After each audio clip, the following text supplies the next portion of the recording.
And it is good to see everybody in spite of the cold. We're in the book of Judges. We finished last week talking about not Samson.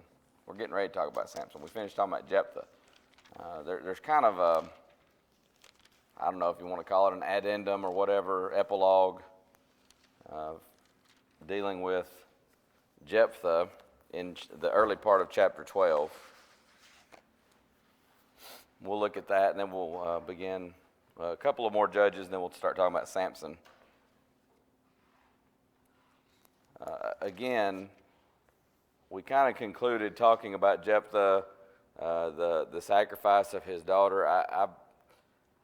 I lean toward that was not a literal, he sacrificed her physically, but that she would have been kind of like when Hannah sacrificed or dedicated, might be the better way of wording that, her son, Samuel. Now that's going to happen later on in this book, actually in the book of Samuel.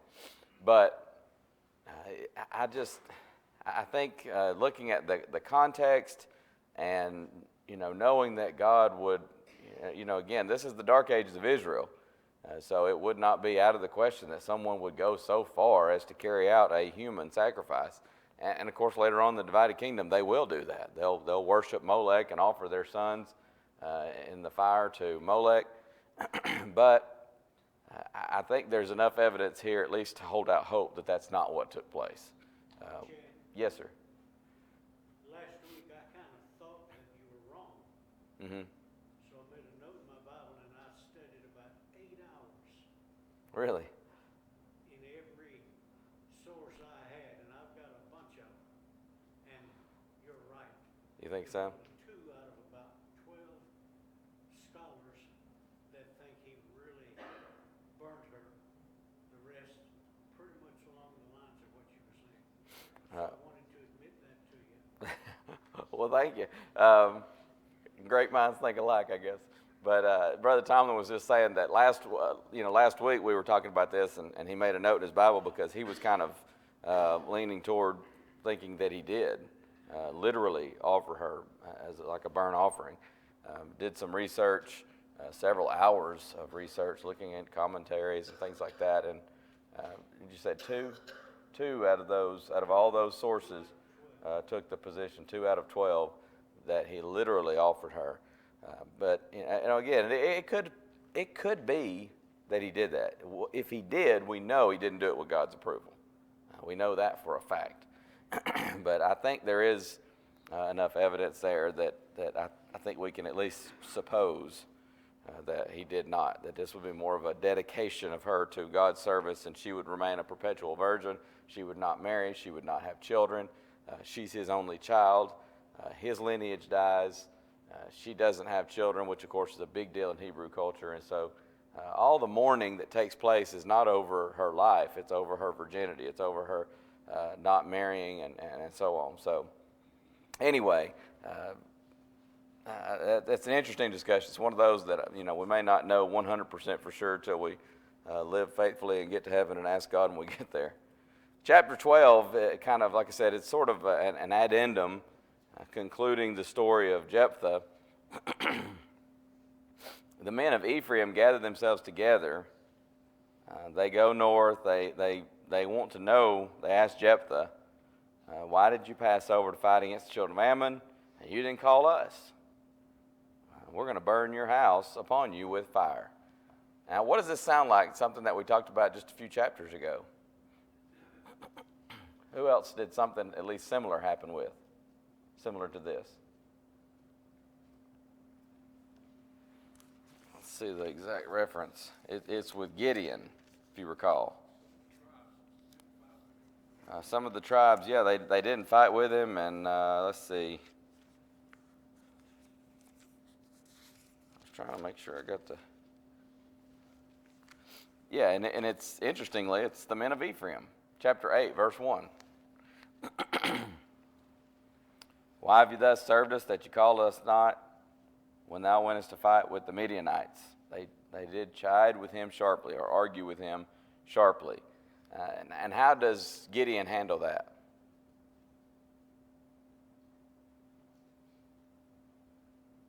we have a word we use for this type of handling of a situation. Very diplomatically, right? In fact, he says to them, "Oh, what have I done in comparison to you? Is not the gleaning of the grapes of Ephraim better than the vintage of Abiezer?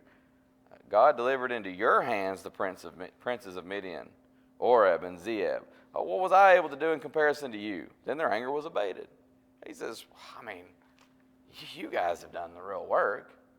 I'm just glad to be here. We be a part of it. And very diplomatic, right? Now get back over to chapter 12, and you're going to see the other end of the spectrum. Jephthah's going to handle this a little bit differently. That's just a lot of this would probably come down to some of what we've been talking about on Wednesday nights, temperaments. Gideon's a very, we talked about Gideon a little bit, I think it was a couple weeks ago. He would not have been a choleric type of personality. Great leader, but not that type personality, not that temperament. Jephthah, I don't know if we got enough to make any kind of assumptions, but if you're just going based on this, he definitely was not a person that would shy away from the conflict. But he basically says to them, verse 2, "I and my people were at a great strife with the children of Ammon. When I called you, you delivered me not out of their hands. And when I saw that you delivered me not, I put my life in my hands. And I passed over against the children of Ammon, and the Lord delivered them into my hand. Wherefore then are you come up unto me this day to fight against me?" He says, hey, listen up. You didn't come help me. You weren't jumping up and down to come join the fight. I took my life in my own hands. And again, that's where one of those things that, it kind of sounds the choleric type personality. I took control. I took charge of the situation. And that's what a choleric will do. And they'll succeed. And he did. And of course, God was with him. But, he says, you don't have a leg to stand on here. And, he seems to be right. Not the most diplomatic way to handle it. It's going to end up, unfortunately, in a fight. But very interesting just to see two different scenarios, two very similar scenarios, rather, but two very different responses. So Jephthah gathers the men of Gilead. They fight with Ephraim. The men of Gilead smote Ephraim because they said, "You Gileadites are fugitives of Ephraim among the Ephraimites and among the Manassites."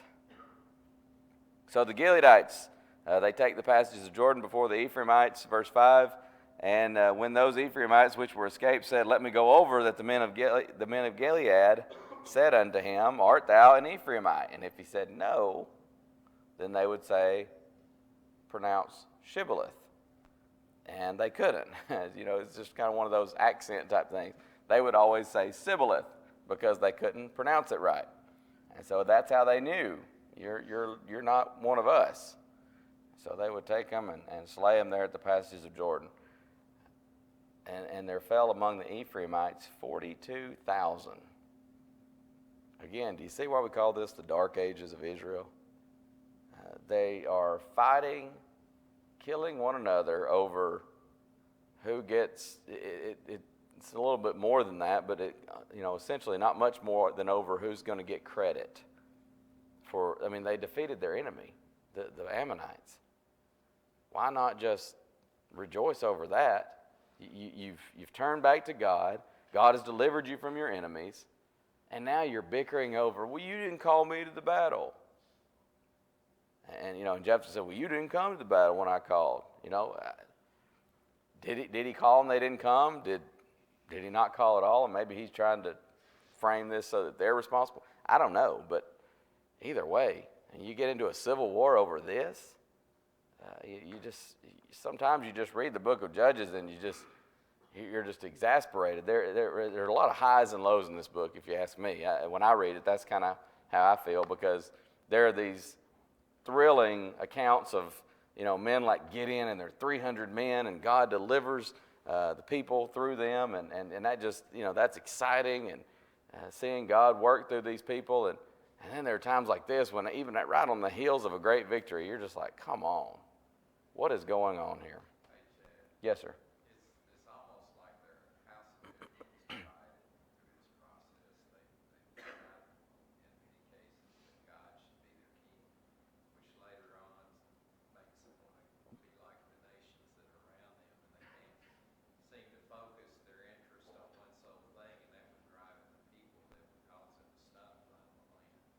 they're very divided, and it seems to be a lot of territorial, and maybe the better word than territorial will be tribal division. Like here, you got the men of Gilead fighting with Ephraim. They're saying, "Oh, you're fugitives from Ephraim. You're not part of Ephraim," and there's sometimes fighting in between tribes, and you'll see that again later on in the book. But instead of realizing we're all Israelites, we're all brethren. And how different is that, by the way, than you may recall when Joshua dismissed the tribes, the Transjordan tribes. I just went blank. The tribes, half tribe Manasseh. I may have to cheat and look at a map. Somebody tell me if you remember. Reuben, Gad, and the half tribe Manasseh. Man, I just went blank there. There's an east Manasseh and a west Manasseh. Half of Manasseh is on one side of Jordan, half of Manasseh is on the other. But you also have Reuben and Gad. And so, you have, when Joshua dismisses them to go back home, remember there was the deal with Moses where he says, if you don't help your brethren fight the battles, be sure your sin will find you out. They wanted to settle on the east side of Jordan. And Moses says that's fine as long as you help your brethren fight the battles. And they said, oh, well, we're going to help. We just want to get our families set up here, and then we'll cross over Jordan with you and help fight. And they did. And Joshua dismisses them after they fought the battles, and they go and they set up the stones, remember? And why did they set up the stones? The people come and they're ready to fight because they say, you're setting up idols. And they say, it's not an idol. Why did they set it up? It was a memorial and a reminder of what?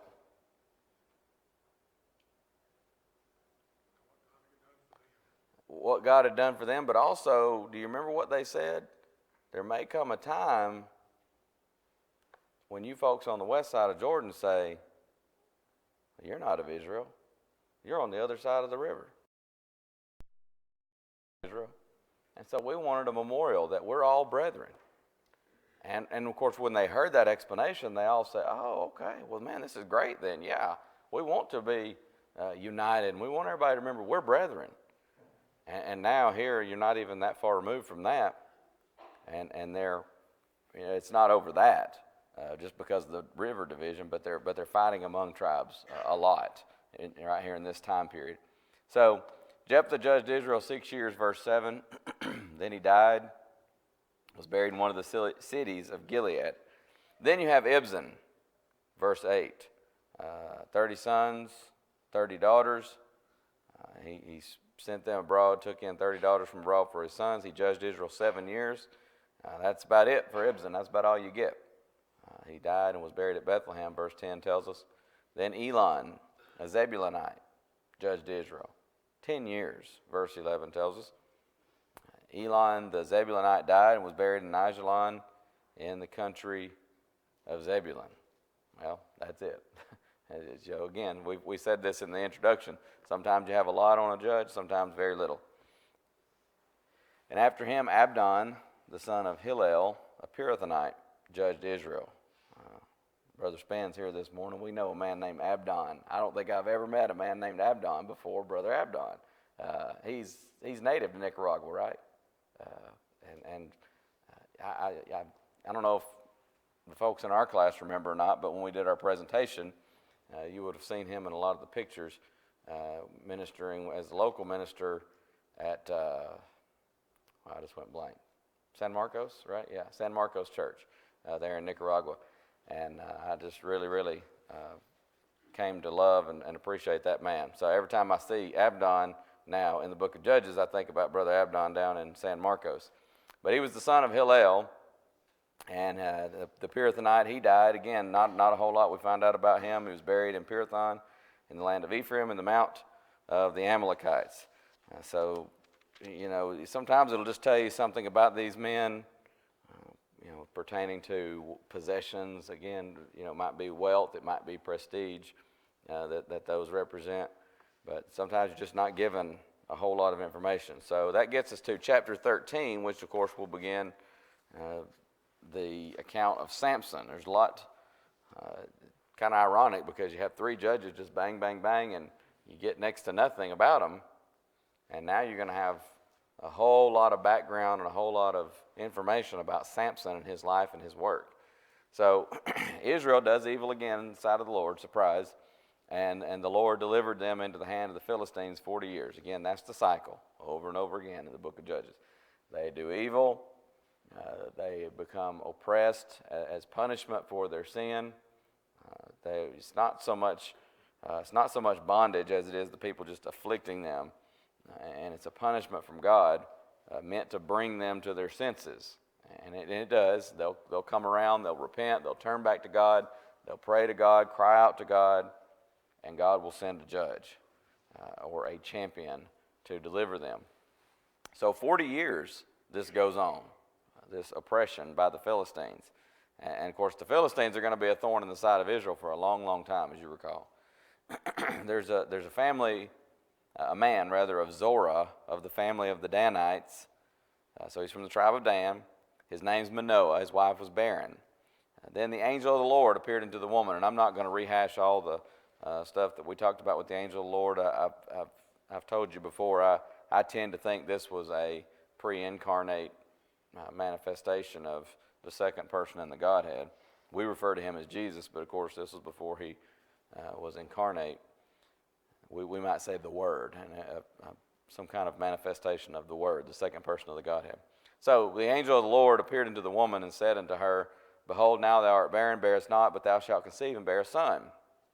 And he tells her, you don't drink any wine or strong drink, eat not any unclean thing, because you're going to bear a son. No razor is going to come on his head because he's a Nazarite. I'm also not going to go through all the stuff with a Nazarite. If you want to look up details on that and do some research and further study, it's in Numbers chapter 6. There's a lot of detail on what it means to be a Nazarite. Essentially, for the duration of the vow, you don't cut your hair. You don't come near any unclean thing. You certainly don't come near a dead body. You don't have anything that pertains to grapes. That's not just wine as we think about like intoxicating wine, but this is even grape juice, raisins, anything pertaining to the grape. That was just the deal with the Nazarite vow. Sometimes a Nazarite vow would be for a certain period of time. Sometimes it would be for life. Samson is going to be a Nazarite for life. That's what they're told. Who's another famous Nazarite in the Bible? John the Baptist. And so it seems that he's going to be a Nazarite for life as well. By the way, probably you already know this, but I'm not trying to insult your intelligence, but I just want to make sure everybody knows Nazarite is not the same thing as a Nazarene. What's a Nazarene? Somebody from Nazareth. Jesus was Jesus the Nazarene, but not a Nazarite. Okay? So don't get confused there. But anyway, so he's going to be a Nazarite. Numbers chapter 6, if you want to do some more research on that. But like I said, that's kind of the gist of it. No grapes, no haircuts, and stay away from unclean things. That's for the duration of the vow. And again, in Samson's case, it's for his life. So he's going to begin, into verse 5, to deliver Israel out of the hand of the Philistines. Then the woman comes and tells her husband, and she says, a man of God came to me. His countenance was like the countenance of an angel of God. Very terrible. And remember, we talked about this in a Q&A session. Terrible, what's a synonym for this? Impressive, awesome. And I almost hesitate to use awesome because that's another word that's been kind of, the meaning has sort of changed. You know, young folks especially will see something, they'll say, that's awesome. Or you say, hey, I'm coming to see you this week. We're going to go watch a movie or something. Oh, man, that's awesome. But awe-inspiring. Let's use that term. Impressive. Something along those lines. That's what, when you see terrible in the King James, that's generally, I don't know if I can say every single time, but almost every time, that's the idea.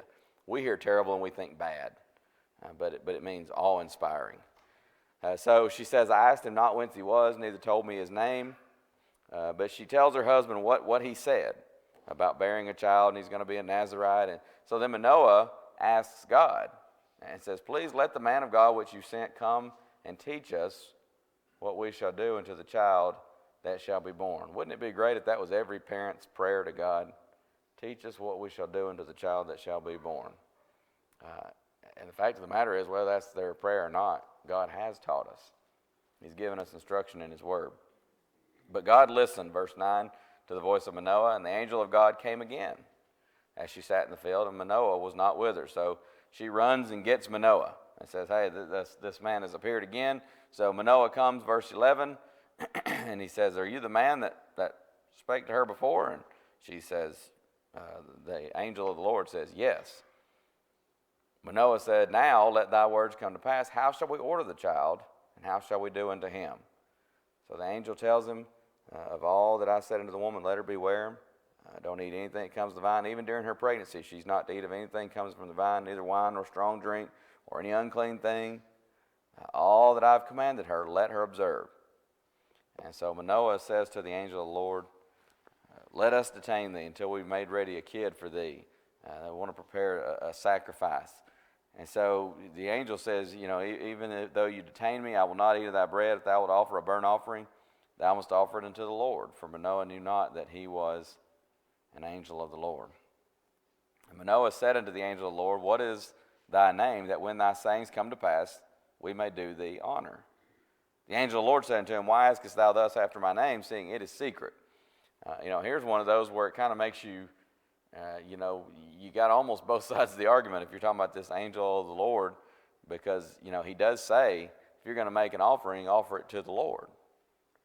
But then he turns around and says, why do you ask my name, seeing it's secret? And it seems to claim some kind of affiliation there with the Godhead. But anyway, Manoah takes a kid or a young goat with a meat offering and offered it upon a rock unto the Lord. And the angel did wondrously, and Manoah, his wife, looked on. And so it tells us in verse 20, the angel of the Lord ascended in the flame of the altar. They fell on their faces to the ground. They think that they have seen God. Now, that doesn't necessarily mean it's so. Sometimes you got to be careful. Sometimes I've heard people make this argument about the angel of the Lord, and they'll go to passages where someone sees the angel of the Lord, and they say, oh, I've seen God face to face. Well, somebody saying that doesn't necessarily mean it's so. Sometimes people see something mysterious today, and they decide, I've seen a UFO, or sometimes even people say, I've seen God. Well, that doesn't make it so. But it is of note here that they certainly think that they have seen God. 21 says, the angel of the Lord did no more appear to Manoah and to his wife. Manoah knew he was an angel of the Lord. And he says to his wife, verse 22, we'll surely die because we've seen God. But his wife kind of uses some common sense here, and she says, if he wanted to kill us, he wouldn't have received the burnt offering and the meal offering at our hands. Neither would he have showed us all these things, nor would, as at this time, have told us such things as these. She said, think about it. If he wanted to kill us, he would have done so already. So she bare a son and called his name Samson. The child grew, and the Lord blessed him. And the Spirit of the Lord began to move him at times in the camp of Dan between Zorah and Eshtaol. Again, remember, every time in the book of Judges, at least that I can recall, and every time we've encountered thus far, it says the Spirit of the Lord moved, or the Spirit of the Lord came upon, there's going to be something miraculous that will follow. We'll see this with Samson numerous times as we go through the account of his life. So he goes down to Timnath, and he saw a daughter in Timnath of the daughters of the Philistines. What's problem number one here?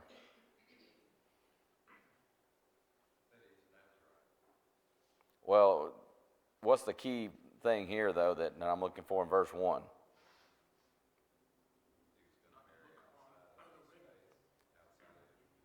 She's of the Philistines. And that's a no-no. God had warned them against that. Here are the people that are oppressing them.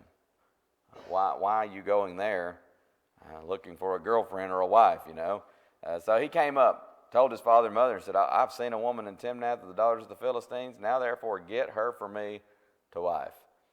What you're going to see with Samson is many times he's just,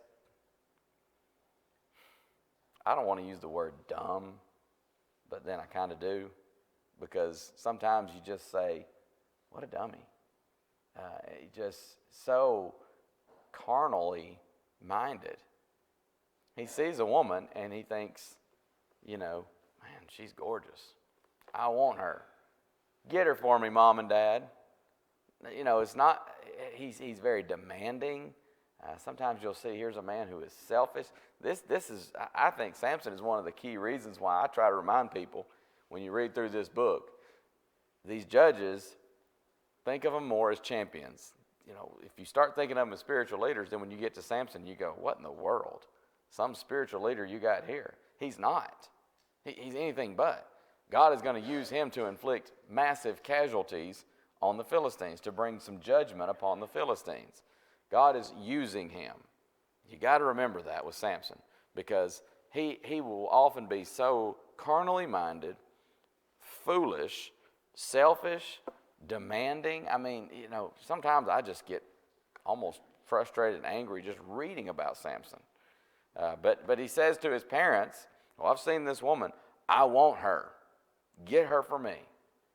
What an attitude. And so his father and mother, they want to know, is there not somebody, is there not a woman among your brethren, among the Israelites, that you have to go to the Philistines, these heathen people, these pagans? And Samson said to his father, get her for me. Can't you just hear him?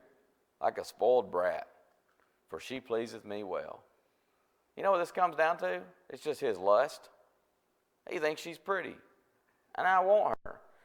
Get her for me. Well, Samson, you know, is there not somebody among your people? And, you know, I don't know. There's not enough evidence here to say, but sometimes you see this in modern day situations, and sometimes it's a child that needs a good whooping, not a whipping, a whooping. There's a difference. Sometimes that's what is needed. You know, I heard one fellow say it's a vitamin N deficiency, N being no. Sometimes it just never heard no, and so it's always, give me this, and, well, what about, no, give it to me. And, you know, I kind of wonder why the account doesn't continue here, and his dad said, boy, don't make demands of me, or I will wear you out. But whatever the reason, he just, you know, that, no, get her for me. I like her. I want her. But notice verse 4, his father and his mother knew not that it was of the Lord, that he sought an occasion against the Philistines, for at that time the Philistines had dominion over Israel. So wait a minute. They're not supposed to marry outside of the Israelites. That's a decree coming from God, but this thing was of the Lord. How does that work? God was going to use him for punishment, ultimately. He's going to use Samson, and I've got it. I was looking to make sure I word it right. I just lost it. Oh, it's God's reason here for, you know, he's allowing this thing to unfold, and he's kind of standing back. He's not saying, good job, Samson, for desiring a pagan, ungodly person. He's allowing it to unfold because, you know, if Samson does right and he marries a faithful Israelite, is God going to find an occasion against the Philistines? Is God going to make an occasion against the Philistines? Well, of course he is. He's God. It's kind of like we talked about with Pharaoh. If Pharaoh chooses to let Israel go, God is glorified, and Israel gets out of Egypt. If Pharaoh says, I don't know your God, and I'm not letting these people go, then guess what? God's going to be glorified, and Israel's getting out of Egypt. Either way, God can use any circumstances to accomplish his will and to glorify his name. And so what's happening here is God is using the circumstances as they've made these choices. He's not choosing for them. He's not approving of Samson's foolishness and you know, carnal mind. But what he's doing is he's going to use this as an occasion against the Philistines to bring about some judgment. But again, with Samson, it's just lust is what this comes down to. So he goes down with his father and his mother. Verse 5, to Timnath, come to the vineyards, and behold, a young lion roared against him. And what happens? The Spirit of the Lord came mightily upon him, and he rent him as he would have rent a kid. I've heard some people say, I don't know if this one is necessarily miraculous. I think it very obviously is. Not to say that a man could never kill a lion. You know, David said he slew a lion, and no indication that that was miraculous. It might have been. But David also had what? He had a club in his hand, right? And of course he had his sling, and I don't know that it actually tells how he killed that lion, but he had a weapon. Samson here, and I think another key phrase that would tell us that this probably, almost certainly is miraculous, is that phrase, he rent him as he would have rent a kid. In other words, it just, like it was nothing. And he had nothing in his hand. But he told not his father or mother what he had done. Now again, here's a situation where he's made another mistake. And what is it? Well, I guess really, I don't know if you, maybe right there, because, but really it gets on into verse 8. I didn't read far enough. He goes down, talked with the woman. She pleased Samson well. After a time, he returned to take her. We don't know how long, just after a time. It's not uncommon for bees could make a hive inside of like a skeleton or carcass. And so he turned aside to see the carcass of the lion, and behold, there was a swarm of bees and honey in the carcass of the lion. He took therefore in his hands and went on eating, and came to his father and mother, and he gave them, and they did eat. But he told them, he didn't tell them that he'd taken the honey out of the carcass of the lion. So what's his mistake number 2 here? You're not supposed to come near a dead body. That's what I was going to say in verse 6. But I mean, if a young lion attacks you, obviously, that I don't know that you necessarily say that was some kind of violation. But we know one thing is a violation. He's eating something that is ceremonially unclean, right? And he doesn't even tell his parents, and he gives it to them. Now they're eating something ceremonially unclean. But and this goes back to Leviticus 11:27. But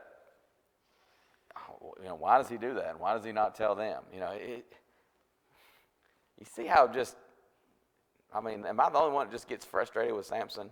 He's so impetuous. Oh, look, honey inside of a carcass. I'm hungry. I'll grab me a handful of it and eat some, and then just go on to mom and dad. Hey, here, have some honey.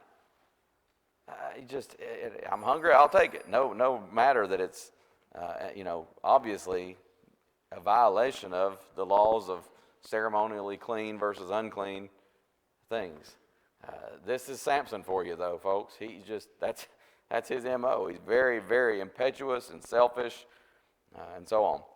So his father goes down to the woman, and Samson made there a feast, for so used the young men to do. Here's a statement of kind of cultural indication of what they did with their marriage feast. And so Samson is going to make this offer to pose a riddle. And if you can solve this riddle within 7 days, I'm going to give you 30 sheets, 30 changes of garments. But if you can't, you'll give me 30 sheets and 30 changes of garment. And so he says, out of the eater came forth meat, and out of the strong came forth sweetness. And they could not in 3 days expound the riddle. Well, he's making a riddle based on he's got some intelligence here. He comes up with this little riddle, and it's almost like it's just a big joke to him that he went along, a dead body, something that's going to be obviously ceremonially unclean, grabs him a handful and eats that honey. No big deal. And now he just kind of jokes about it, makes a riddle. No way they'll figure that out. And so they say to his wife, she's one of them, right? She's a Philistine. So they say, hey, go. Entice him to tell you the answer to this riddle so we can solve it. And of course, they threaten her. And so she wept before him, and she said, oh, you hate me. You don't love me. You've put forth a riddle to the children of my people and have not told it me. And he says, I haven't told my father and mother. Should I tell you? That's verse 16. And so she weeps before him 7 days. Finally, on the 7th day, Samson, great intelligent man that he is, he told her, because she lay sore upon him, and she told the riddle to the children of her people. Sometimes he can be intelligent, coming up with this little riddle, and then sometimes you're like, what a moron. How dumb can you be? She is obviously tricking you. This is not even to speak of Delilah that's coming up, right? She asks, where is your strength? And he says, well, cords that have never been used to tie up anybody.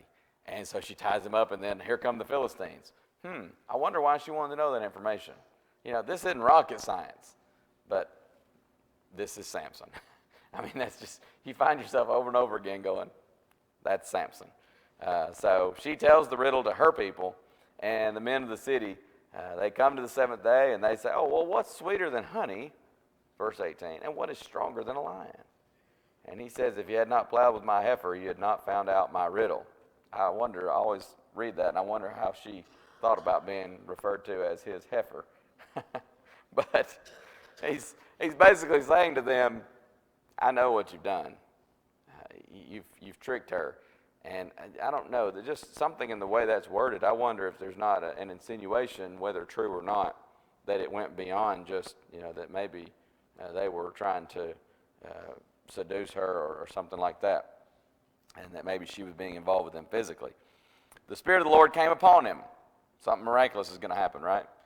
He goes down to Ashkelon. He slew 30 men of them. He took their spoil and gave changes of garments unto them, which expounded the riddle.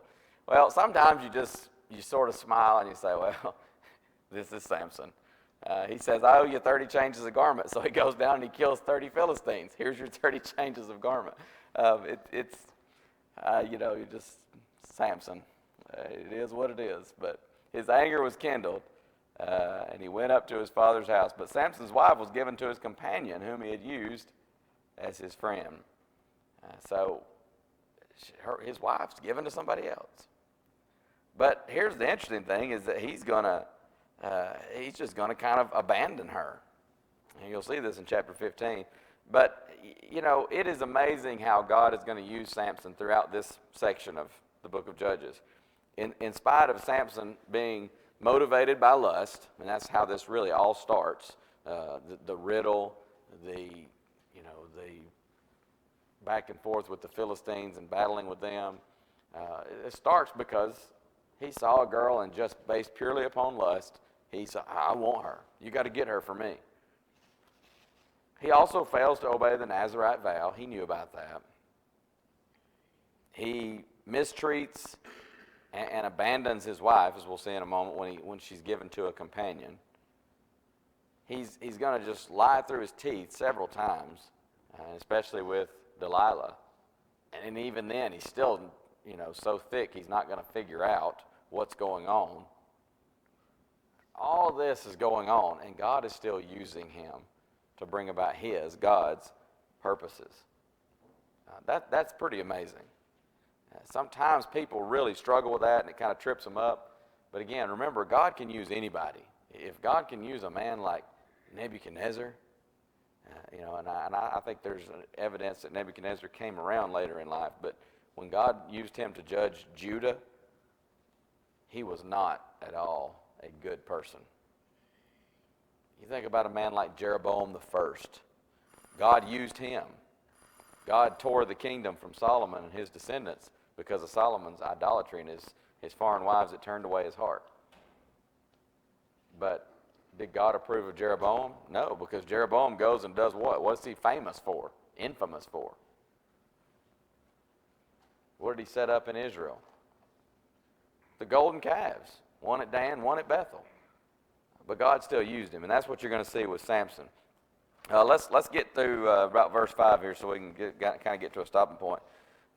Basically, Samson, he comes back for his wife and is denied. He comes back in the wheat harvest. Samson visited his wife with a kid, and he said, I will go into my wife into the chamber, but her father would not suffer him to go in.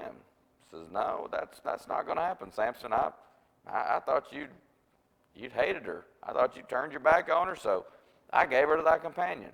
Is not her younger sister fairer than she? Take her, I pray thee, instead of her. Who's in the right here? If your answer is neither, I think you're pretty well spot on. Should Samson have abandoned his wife? No. Should her dad have just turned around and given her to somebody else? No. So Samson says, now I'll be more blameless than the Philistines, though I do them a displeasure. Samson seems to understand he bears some of the blame. But he goes and catches 300 foxes, took firebrands, turned tail to tail, and put a firebrand in the midst between two tails. Where do you come up with this stuff? I don't know. He decides this is a good idea. Can't you imagine that scene? And they go through the wheat fields, and they're burning. It just starts a fire, burning up these fields. And the Philistines want to know who's done this. They say, Samson, the son-in-law of the Timnite, because he's taken his wife and given her to his companion. And you know what the Philistines do? They come and they burn her and her father with fire. And it was just a sad ending for her and her father. They